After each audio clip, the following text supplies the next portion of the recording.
Aujourd'hui, on va faire le corrigé de l'ENSA 2007. Alors, on commence par l'exercice 13.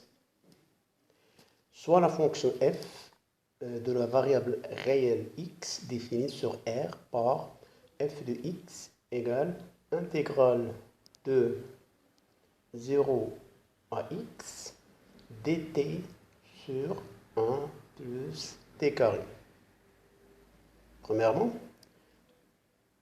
la fonction f est paire, et sachant bien, pour ces questionnaires-là, il y a une seule réponse qui est juste. Il faut la trouver et la cocher. Alors la fonction f est-elle paire? Alors une fonction paire,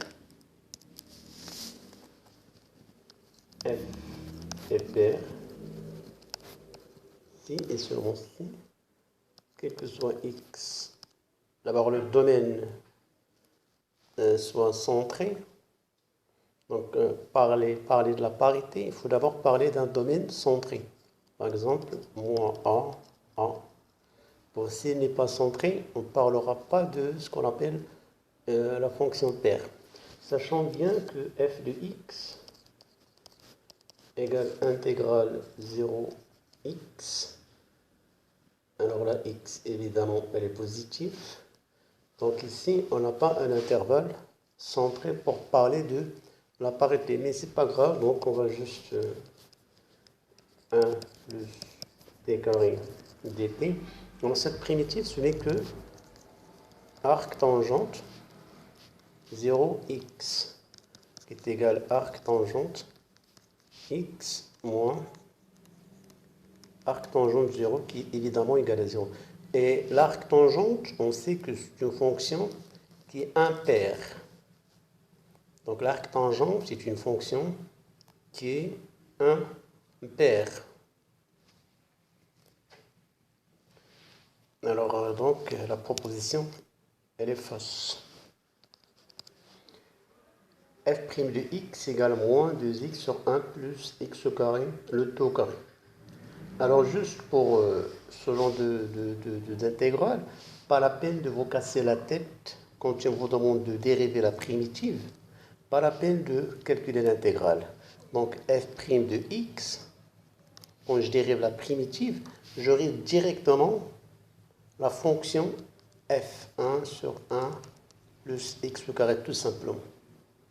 Donc voilà, soit une fonction f de x égale primitive 0x f de t dt. Chaque fois qu'on vous demande la dérivée de la primitive grand f de x, prime égale f de t, tout simplement. F de x, pardon. Donc retenez ça, c'est important, pas la peine de calculer l'intégrale après dériver. Donc quand tu as une intégrale, ça c'est la primitive, et ça c'est la fonction dérivée qui est à l'intérieur de l'intégrale. Donc f' de x directement c'est égal à f de x. Ne confondez pas le petit f avec lui. Voilà, j'ai pris grand f, c'est la primitive, le petit f c'est la dérivée. Donc quand je dérive ça, j'obtiens directement f de x. Donc la proposition, évidemment, si on compare les deux fonctions, ça et ça, évidemment, la proposition, elle est fausse.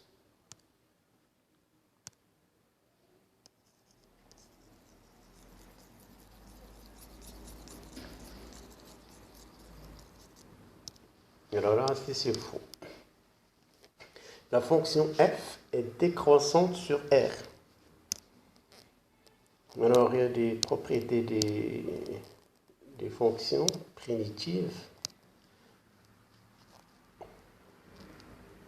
Alors, on a petit f de x, 0 x, f de t, le taux, j'écris directement ce que j'ai, 1 sur 1 plus t carré dt. Alors, pour étudier le sens de variation de petit f, il faut la dériver et voir le signe de la dérivée. On sait que f' de x égale à 1 sur 1 plus x au carré directement, ça donne ça en remplaçant t par x. Or, cette expression, elle est strictement positive. Donc, f' de x, elle est positive et f de x, évidemment, elle est croissante. Alors, f est décroissant, ça c'est faux. Alors, pour tout x appartenant à l'intervalle 1 plus l'infini, f de x, évidemment, on a trouvé 3 propositions fausses. Donc, la quatrième sera la proposition qui est vraie. B, il faut le prouver. Alors, pour tout x appartenant à l'intervalle 1 plus l'infini, f de x strictement inférieur à 2. Alors, x appartenant à l'intervalle ouvert 1 plus l'infini, f de x strictement. On sait que f de x égale à la primitive de 0 x1 sur 1 plus t carré dt. La primitive de 1 sur 1 plus t carré dt, ce n'est que arc tangente de t entre 0 x qui est égal arc tangente de x moins arc tangente de 0 qui est égal à 0. Donc f de x égale arc tangente de x. Et on sait que la fonction arc tangente est définie de r vers l'intervalle moins pi demi. Pi demi, c'est-à-dire que arc tangente, ou bien f de x est égal à f de x, supérieur strictement à moins pi demi, strictement inférieur à pi demi. Et pi demi, elle est strictement inférieure à 2, donc la dernière proposition, elle est évidemment vraie. Donc c'est la bonne réponse, c'est la quatrième. Alors passons à l'exercice 14. Alors la proposition, la primitive, ou bien l'intégrale moins 2 valeur absolue de x moins 1 plus valeur absolue de x plus valeur absolue de x plus 1 de x égale à 0. Alors on va recopier d'abord l'énoncé. Alors, moins 2, valeur absolue de x moins 1 plus valeur absolue de x plus valeur absolue de x plus 1 dx égale à 0. Alors, à chaque fois que vous avez des valeurs absolues dans une intégration, il faut d'abord s'en débarrasser. Donc, quand est-ce que la valeur absolue de x moins 1 est positive? Donc, je regarde x moins 1 supérieur ou égal à 0 équivaut x supérieur ou égal à 1. Donc, cette expression x moins 1, elle est positive quand x est supérieur à 1. Donc, je décompose l'intervalle de moins 2 jusqu'à 1. Et de moins 2 jusqu'à 1, j'aurai x moins 1 négatif. Donc, j'aurai moins x moins 1. Et x, là, je distribue les plus intégrale de 1 à 2. Et valeur absolue sur l'intervalle 1, 2. X, il est supérieur à 1. Valeur absolue x moins 1, c'est égal à x moins 1 dx. Plus, la même chose ici, je décompose de 0 ou bien moins 2. Moins 0, moins 2, 0, x est négatif. Valeur absolue, c'est opposé. Plus intégrale 0, 2. Valeur absolue x pour des valeurs positives, c'est valeur absolue c'est x dx. Alors pour x plus 1 supérieur ou égal à 0 équivaut x supérieur ou égal à moins 1. Donc je décompose avec moins 1. Moins 2 jusqu'à moins 1, j'aurai x plus 1, c'est négatif, donc j'aurai moins x plus 1 dx.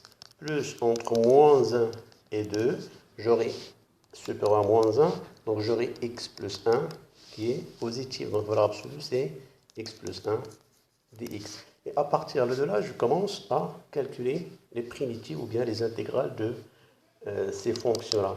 Alors, je passe, moins 2, 1, x moins 1. Alors, pour moins x moins 1, Donc c'est x au carré moins x entre moins 2, 1, plus, je primitive ça, je calcule cette intégrale, c'est x moins 1, donc x au carré moins x entre 1 et 2.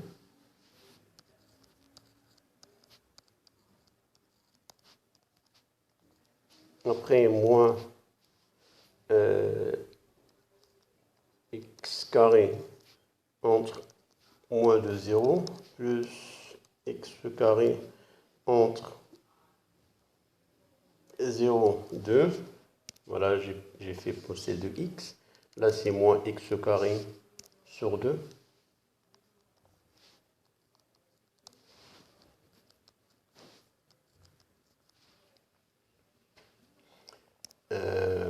Pour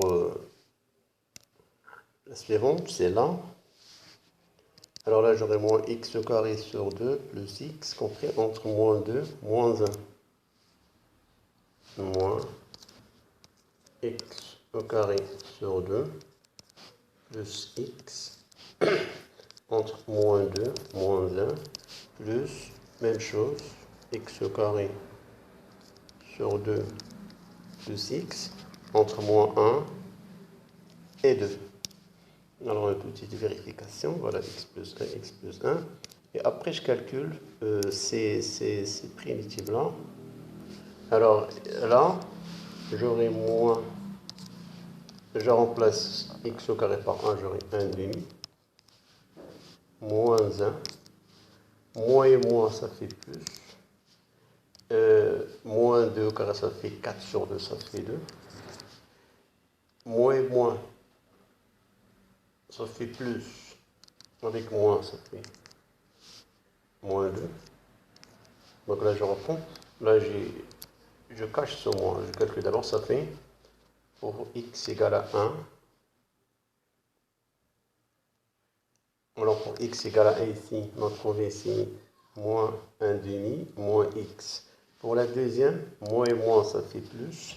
Je remplace moins 2 sur 2, ça fait 4 sur 2, ça fait 2. Moins 2, ça fait plus 2.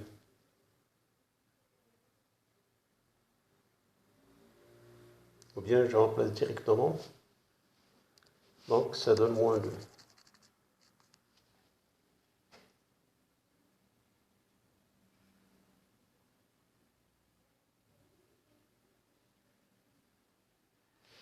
Ou bien plutôt c'est plus 2, donc si je remplace là. Hein? Moins lui, bon, ça fait plus 2. Alors je passe à la suivante, plus, et je fais élever au carré, ça fait 4 sur 2, ça fait 2. Moins 2. Après, moins, alors ça c'est 1 demi, moins 1. Alors là, moins, pour 0, ça fait 0. Et moins, ça donnera plus 2. Plus, là c'est 2 au carré, ça fait 4 sur 2, ça fait 2. Moins 0. Là, je ferai la même chose, ça fait 1 demi, moins 1. Moins 1 demi, moins 1. Moins moins, ça fait plus. Donc, directement, je remplace, ça fait 2. Moins 2. Et maintenant, je fais les calculs, je fais le bilan. Donc là, c'est 0. C'est 0. Là, je pense que c'est un 0. Alors, tout ça, c'est un plus. Alors, je calcule ça, 1 demi moins 1, ça fait moins 1 demi, donc ça fait 1 demi. Là, c'est plus 4. Là, c'est 1 demi moins 1, ça fait moins 1 demi, ça fait plus 1 demi. 2 et 2, elles font 4. Et là, j'ai 1 demi, ça fait moins 1, ça fait plus 1 demi. Donc, déjà, c'est différent de 0. Donc, ça, cette proposition-là, elle est fausse. Passons à la deuxième proposition. Intégrale de moins pi de cos valence de x dx égale à 0.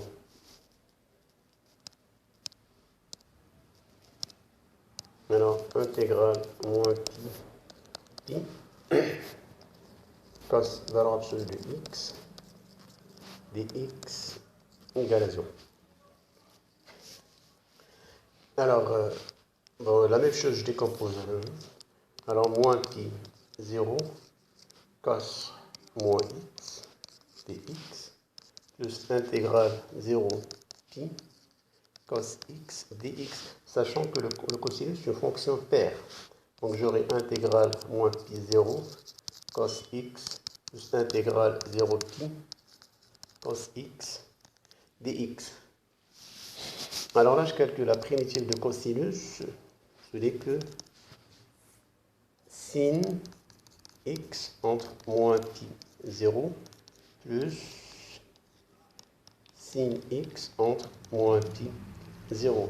Or, sinus de 0, c'est 0, sinus de pi, c'est 0, sinus de 0, c'est 0, sinus de pi, c'est 0. Donc, en faisant la somme, le résultat, ça donne 0.